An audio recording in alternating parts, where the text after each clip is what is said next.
Welcome to AITCM, the emergency medicine channel. Today we are discussing about a case came with altered behavior. He had a rheumatological disease. We will discuss the case. Can we start? Yes, sir. A 75-year-old male patient was brought into the ER with a history of altered sensorium. Initial 10-second assessment, he was drowsy. Assessment is correct, but somebody is having altered behavior in emergency room. What is the first investigation you do before doing all the procedures? I will check for a GR base, sir. Sugars are very important because time taken for history taking, examination, all these things should not block you from taking a sugar value. So that should be kept in mind. On initial 10-second assessment, patient was drowsy but arousable. Patient is able to obey commands, but patient is not able to answer to my questions. After that, I went to the primary survey. His airway was patent. There was no pooling or gurgling of secretions. Breathing, he was tachypnic with a respiratory rate of 27 per minute. Bilateral air entry was equal, but saturation was only 86% in room air. In circulation part, patient had a blood pressure of 110/70 with a MAP of 83, and his heart rate was 115 per minute. All peripheral pulses were felt equally and bilaterally. Disability, his Glasgow Coma scale was E2, V2, M5. Pupils were 2 mm sluggishly reactive. Exposure, his temperature was 98 degree Fahrenheit and hypothermia was prevented by blanket. GRBS, by the time GRBS was taken, it was 45. So at that time itself, as part of urgence, we secured 2 large bore IV cannulas and 25% dextrose IV stat was given. Then patient's GCS was reassessed. That time. Anything else that you need to know? 86% saturation. Patient is a known case of COPD. Was already a known case. So whatever be the thing, still 86% saturation. Patient. You start oxygen, then later on, whenever it is COPD, if you come to know, you can cut down on the oxygen. But can hypoxia cause an altered sensation? Yes, sir. So that can be one of the reasons. Maybe hypoglycemia is also there, but keep in your mind, whenever the patient, all the other things can wait. Just put on an oxygen mask, start them on oxygen, 2 large bore IV access. That will be the first thing, and put the patient on a cardiac monitor. These 3 things can be done for any patients, and also glucose, bedside glucose taking. Okay. So his sensorium improved to E3, V2, M6. Then after that, he was kept in a proper position, and since he was very tachypnic, we started him on BiPAP. Then arterial. Can you tell the indications for BiPAP in emergency room? BiPAP is usually taken. Put for a type 2 respiratory failure in COPD, then cardiogenic pulmonary edema, then ARDS, then nephrogenic pulmonary edema. Okay, in type 1 respiratory failure, what will be the ideal choice? HFNCs can be used. What is HFNC? High flow nasal cannula. Okay. So how will you decide upon an oxygen delivery device in an emergency room? HFNC will take time to initiate. NIV, you need to look in for maybe a pneumothorax before starting it. So the patient has come to the emergency room. So how will you plan? For example, this patient, you leave the COPD part alone. He is having 80% saturation. So how will you decide what to start first? We can start, if the patient, according to the work of breathing, if we want to reduce the work of breathing, plus we want to improve the saturation, we will go for BiPAP. Okay, that's fine. That I'm accepting. Before BiPAP, what else? You can just start with a plain oxygen. Because 80% saturation, the ideal thing should be you start with an NRBM with a 12 liters per minute. Then you slowly wean off. You come to a face mask, then come to a nasal pronouns. That should be the ideal thing. So by the time you can have a BiPAP available, you can put the patient on a BiPAP, and you can think about the contraindications for BiPAP. Maybe a pneumothorax we have to rule out, maybe hypotension, maybe a relatively low sensorium initially. So you won't prefer to start with a BiPAP initially. And maybe a high flow nasal cannula when you are dealing with only with a type 1 respiratory failure, where you can improve the FiO2 and the flow rate also. So these are the things. Don't just keep the BiPAP again. Just you start with the basics. NRBM, Hudson mask, nasal cannula. Okay. That time an arterial blood gas analysis was taken. pH was 7.352. PCO2 was 23, bicarbonate was 17, with a lactate of 2, and PO2 was 60%. Okay, what it is now? So it is a more like it is mostly metabolic acidosis, but anion gap is normal. But acidosis 7.35, no? It is not. 7.35. So we can add one more line to that. What? compensated. Compensated. So compensation has occurred Yes, here. sir. And it's a normal anion gap metabolic acidosis. Okay. Then What do you think the cause for the acidosis? a patient was already treated from outside hospital, so maybe because of the IV fluids given from outside. What IV fluid will produce acidosis? Normal anion gap metabolic acidosis seen with normal saline. Hyperchloremic. Hyperchloremic. So the name is hyperchloremic Metabolic acidosis. So is it clinically significant hyperchloremic metabolic acidosis due to your normal saline? In this patient, maybe underlying sepsis is also there, but it shouldn't be. It's not a big issue. So acidosis, we should know about that acidosis. That's all. It will not create any problem for the management part. Maybe the outside lactate might be high and they might be corrected. Okay. Secondary survey, there is no known allergies, there is no known passes, the patient is not on any medications, patient is a binge alcoholic and a smoker, last alcohol intake was not known to the bystanders, and there is no history of any diabetes in the past. The patient is not on any OHAs or insulins. Patient was diagnosed to have coronary artery disease and PTCA was done 10 years back. That time he was diagnosed to have hypertension and COPD, but patient is not on any medications for that. Then 8 years back, patient had redness of the eye and he was evaluated for that and was found to be having a vaginous granulomatosis. For which he was treated with cyclophosphamide. Later azathioprine was given. When you are managing a patient with vaginous granulomatosis in emergency room, what are the concerns for a ER physician? You can start from the top, from the airway management. Sir, in this patient, vaginous granulomatosis can involve the nasal cavity. So Mouth, nasal cavity, sinus, everywhere. That most important for us is airway. Okay. So placing a nasopharyngeal airway will be difficult, and in case of intubation also there can be subglottic stenosis. Okay. So we will have difficulties. Anticipated difficulty is there. Yeah. Yes. How will you plan the intubation for this patient? If this patient is here, you know vaginous granulomatosis, he had deteriorated, maybe his saturation has dropped, his type 2 respiratory failure has worsened. So what are the additional things that you will keep in your mind? You said subglottic stenosis, you will keep. So what are things that you need to procure and keep with you?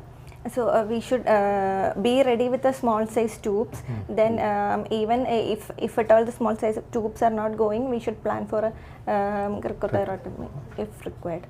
The best will be a video bronchoscopy assisted intubation will be ideal. Followed by, if it is failing, you need to keep a backup for your surgical airway. That's the one. All types of backups are required in this type of case because anytime you can fail, especially in a crash intubation. Plan the intubation, all backups should be ready, then only you should prepare for intubation. Okay, that is very important. Yes. Okay, lung part, airway is very important. Yes. Lung part, what are the difficulties or what are the differential diagnosis you anticipate? This patient can have vaginous granulomatosis can involve the lungs also. Okay. So there are some restrictive lung patterns can be there. It is infiltrative lung diseases. It can be restrictive, sometimes it can be obstructive also.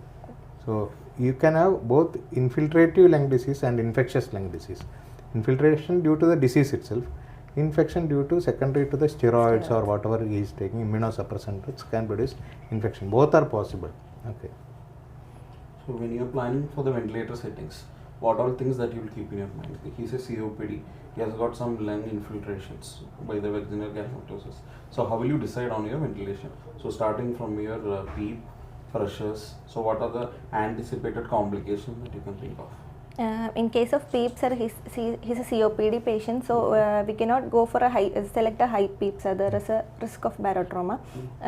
Then pressures, since it is an infiltrative disease, pressures also there are limitations, sir, to increase the pressure. And more importantly, there is a high chance of them going for a post-intubation for a dynamic hyperinflation. So that DHA part should be kept in mind. So what all things that you need to keep in your mind? Initially, maybe you can have a low tidal volume and you can decrease the respiratory rate, and after sometimes you can come back to normal. So another thing, if the patient develop DHA, what will you do? And we have to check for auto PEEP, how much it is. Okay, we have confirmed that it is dynamic Then you hyperinflation. have to go for respiratory pause. No. Then What will happen in DHA? there will be the peak will gradually increase, sir. There will be in expired air will be less compared to the inspired Okay. air. So what will happen to the patient? Hypotension. Hypotension. So how will you manage that hypotension? Either we can increase the rate. Just disconnect. Disconnect the ventilator. Just disconnect from the ventilator for maybe 45 seconds to 1 minute, and then you reconnect it and make sure that there is no further auto beeping. You decrease the tidal volume and decrease the respiratory rate for time being. Maybe there can be some buildup of carbon dioxide, that is acceptable, that is okay. But later on, you can increase that. That is the thing. That you need to remember that whenever you have COPD, bronchial asthma patients, whenever you are intubating, these things can happen very commonly. Maybe we will think that it is due to maybe a pneumothorax, why the patient developed sudden hypotension, maybe why maybe the drugs that you have given. But DHA is one thing that you need to keep in your mind always. Okay. 1 week back, this patient had a history of involuntary micturition, for which he was diagnosed to have urinary tract infection and was treated with norfloxacin. After that, 3 days back, patient developed. What is the age of the patient? 75. 75-year-old patient developing a urinary tract infection. Can it be a isolated UTI or something else? It will be a complicated UTI, maybe because of undiagnosed BPH. BPH. Prostate enlargement can be there in most of the patients. Okay. Can vaginous granulomatosis itself produce urinary tract problems? Yes, sir. They have a tendency to have hematuria. So blood is a medium. A medium for growth. So it is possible. Then 3 days back, patient developed cough associated with high-grade fever with chills and rigor, and he was having a reduced appetite also.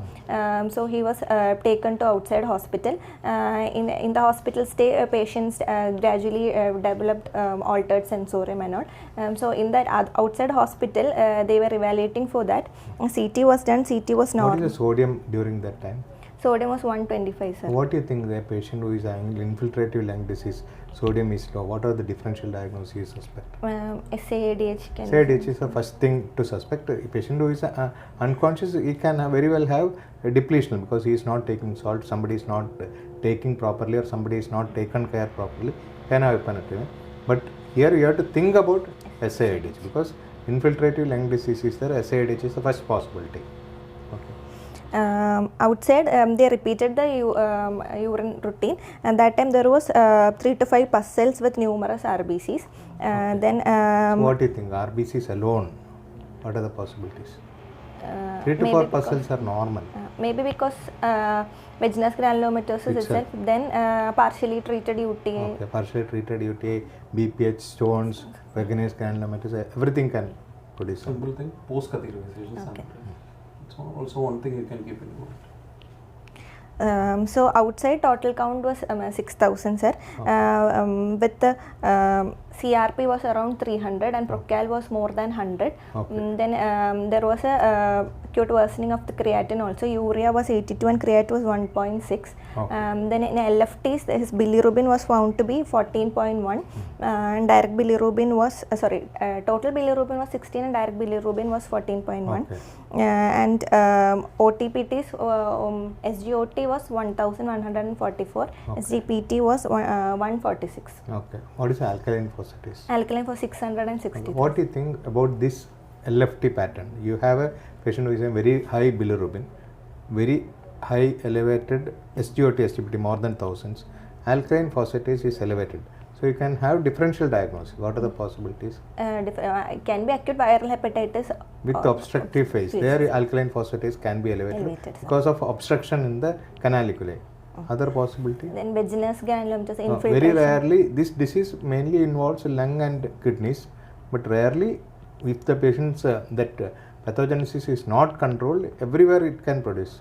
So infiltration can be there also. Okay. Or simply sepsis itself can produce all these findings. Okay. With the renal failure, the same patient is having renal failure also, elevated OTPT, and creatinine has worsened to maybe example 2 or maybe to 3. What will you keep in your mind? He has got infectious. Infectious leptospirosis. Okay, and then what else? Goodpasture syndrome. Okay, then something simple. Hypotension. and ischemic hepatitis and Pre-renal. renal failure. Maybe he has gone into hypotension, sepsis, septic shock. The OTPT has also showed up, and renal failure also come in. So that's things that you need to keep in your mind. Whenever you have an elevated OTPT more than 1000, so always keep three things in your mind. One is any toxins, viral hepatitis, or ischemic hepatitis. Then with this report he presented here, general examination of the patient, there was no pallor, he was icteric, there was no cyanosis, clubbing, lymphadenopathy or edema. So I would first like to examine the respiratory system. Respiratory system, patient, after keeping BiPAP, his respiratory rate is 24 per minute, saturation is 90%. Crepitation, wheeze, anything is there? Bilateral air entry was equal, but bilateral crepitations and wheeze was present. Okay. Then in central nervous system examination, his Glasgow Coma scale was E3, V2, M6. Pupils were 2.5 mm reactive. Higher mental function wise, he was drowsy but arousable. Okay. Otherwise, When he is drowsy, when his liver enzymes are very high, what is the value of ammonia? ammonia is 57, sir. It's High. not very, it is high, High. but Oh, not very good. high. Sir. But since it is high, we can treat the patient as hepatic encephalopathy itself. Yes, sir. Then motor system, sensory system couldn't be assessed completely, sir. Plantas. Planters were bilaterally extensive, Okay. sir. Then per examination, per abdomen was soft, non-tender. There was no guarding rigidity. Sir. Okay. Then cardiovascular system examination, first and second heart sound were normal, no murmurs, sir. Impression, at present impression is it can be as LRTA or a worsening of verginous granulomatosis or Here procalcitonin is high and so lung infiltrates are there. So sepsis. possibly it's an infection itself. Infection. And patient has got all the features of sepsis syndrome, yes. like multi-organ dysfunctions are set in. And acute kidney injury. Okay, so we have to treat it as a sepsis only, but he has got hepatic encephalopathy features. He has got a previous history of vaginas. You have to take a detailed drug history, whether he was treated with steroid, azathioprine, anything like that. So, as part of management, he was already, his airway and breathing is at present stabilized with BiPAP, and sensorium, even though with the sensorium he is able to tolerate BiPAP, sir. Sodium correction is very important. Yes, sir. So, 2 large bore IV cannulas were secured. By that time, repeat BP was checked, it was only 70/40, sir. Okay. So, bedside fluid status assessment was done. His IVC was only 0.7 centimeter collapse, sir. 30 ml per kg IV fluids were bolused. Even after fluid correction, his blood pressure was 83/50. What is the urine sodium value? Urine sodium was 28. Okay, that means he is not losing salt. Salt. It is not SAD. Possibly it is not SAD. It is a depletion. Depletion. Okay. So he was started on noradrenaline, 0.05 to 0.15 microgram per kg per minute was started. Then he was 2 blood cultures and urine cultures were taken, sir. If it does not improve with noradrenaline, your initial fluid was given, noradrenaline was given. If he is not improving, his BP is not improving, what is the next step? Vasopressin. What do you call that? Before A vasopressin? septic shock, it is called. No, septic shock. It is refractory. Refractory. Septic shock. What are the options in refractory septic shock? Steroids. Steroids. You can, like you told, you can add an additional of one more vasopressor, but if patient does not improve, you have to give steroids. Because there will be deficiency of steroids, especially in vaginous granulomatosis. The same like kidney, the suprarenal gland also can be involved. Okay, but he is having infection, septic shock is more likely. Steroids have got a role. Which drug you will select? Hydrocortisone, 200 mg. In 24 hours, you can give 200 mg. So you can give in a divided dose. Dose 50 mg 6th hourly was Or given. hydrocortisone or. The methyl predicant. So the next best option will be fludrocortisone. So the two ideal, with the sepsis guidelines, 2 ideal drugs will be this thing, but any of the steroid will help. But the best will be hydrocortisone or fludrocortisone. After taking blood culture, then antibiotic was started empirically. Meropenem. Why you want to start meropenem? That is the next question. A patient who is having bilateral infiltrates, he had vaginous granulomatosis. why you selected meropenem, and what is the dose you give for this patient? How do you give? This patient is having sepsis, sir. Multi-organ dysfunction is there, so meropenem was selected. So it was procalcitonin is very high, and patient is in septic shock, and he is come from different hospital. He is having a past history of immunocompromised illness. So all these things points towards a severe gram-negative infection in the lungs. Okay, so meropenem is justified. How do you give meropenem? Meropenem should be given over it is time-dependent action is there, sir. It should be given as an infusion over 4 hours. Okay. So his creatinine clearance was 37. So 1 gram BD was. Okay. First dose should be normal dose. And if you are suspecting the creatinine elevation is due to the infection, then you can give full dose. Yes, sir. But if the creatinine elevation is not due to the drug, then you can titrate according to the creatinine clearance. That is very important. In all patients, you no need to reduce the dose. Suppose you give full dose and patient improves, the infection part improves, creatinine will become normal by next day. But after 24 hours, you have to strictly follow the creatinine clearance value. What happens if suppose you give full dose in a patient who is having elevated creatinine, especially a drug like meropenem? What happens to the patient? So the actually only issue is that the concentration in the blood will be very high. Drug concentration will be very high. That's the only issue. So if very rarely it can produce seizures, especially meropenem like drugs. Otherwise it will not create big problem. Okay. Then patient urinary catheterization was done and urine output was monitored. Okay. We kept a target urine output of 0.5 to 1 ml per kg per hour. Sir. Okay. Then this patient is a binge alcoholic, so we should prevent withdrawal symptoms. So in alcoholic, suppose he has taken alcohol and developed all these complications, how do you treat the liver injury part in this case? What score, according to what score you treat the patient? Man-race discrimination score should be taken. Okay. In this patient, if the score is more than 37, that means mortality is very high. Okay. So the score is we calculate by 4.6 into prothrombin time plus the patient's this bilirubin, sir. Okay. So this patient it was 55.4. Okay. So it is a high score, sir. High score means what is the drug of choice in this patient? Any drug which can be used. There is no drug of choice. Any drug which we have can be used. You are already given this drug. Steroid. Steroid is the one drug which can helpful in alcoholic liver in acute liver injury. Thiamine can be given for something else. Why thiamine is required? Wernicke syndrome. So this same patient can have Wernicke encephalopathy because of thiamine deficiency. You have to correct it. Okay. As the steroids, even prednisolone can be given. Okay. So same drug which was given for hypertension is useful here also because it reduces the liver inflammation acutely and relieves the symptoms of liver disease. Okay. Then he was started on a high protein and calorie. High protein diet, is it really recommended in acute liver injury?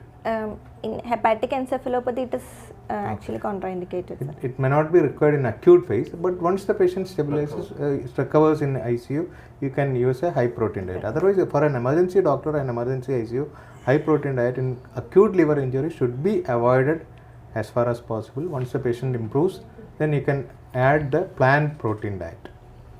Okay. Let me ask you a question. For example, this patient having altered sensorium, okay, he is not tolerating BiPAP.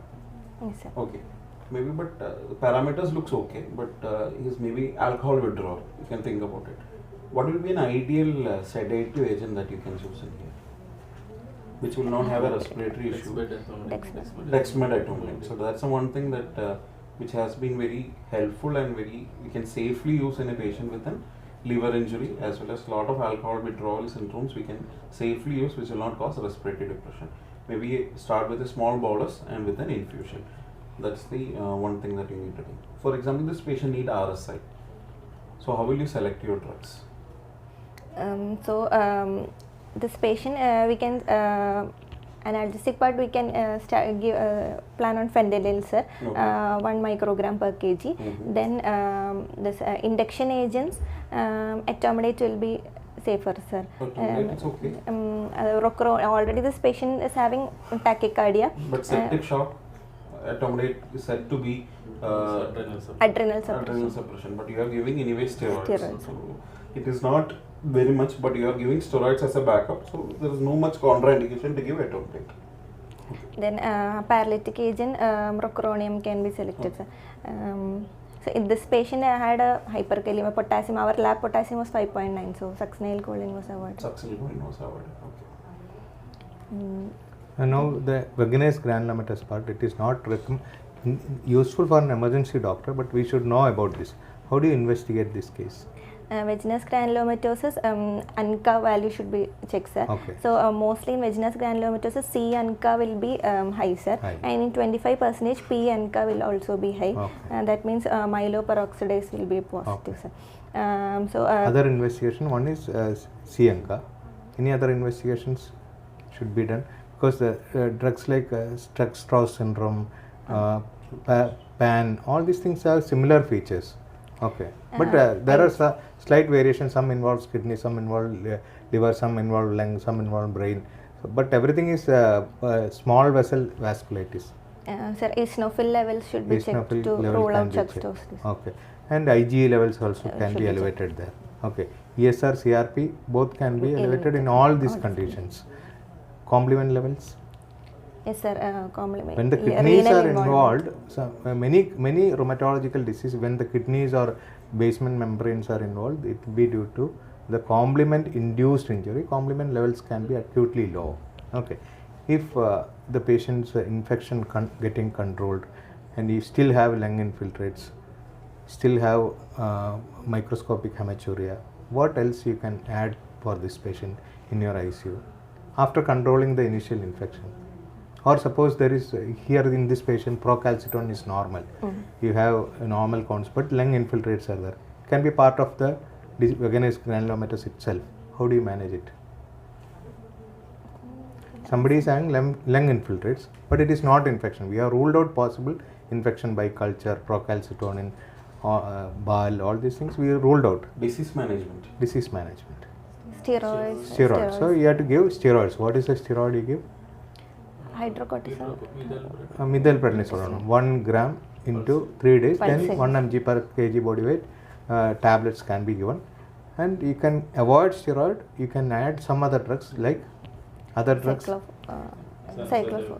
Azathioprine can be used, methotrexate can be used, mycophenolate mofetil can be used. There are so many drugs. The only thing we have to remember is somebody is having a lung infiltrates. Procalcitonin is negative. You have again two differential diagnoses. What are the differential diagnoses? So you have a patient who is having infection here. Suppose infection part procalcitonin is negative. Still there is some other infection. TB, fungus. You have to rule out that also, because once you give pulse therapy for a patient like this, if it is TB or fungus, it is going to flare up. So you have to rule out that. Then you can possibly, if everything is ruled out, you can give pulse therapy and save the patient. PCP pneumonia. PCP pneumonia is another. Immunocompromised. Anything else? We have completed the case. Thank you.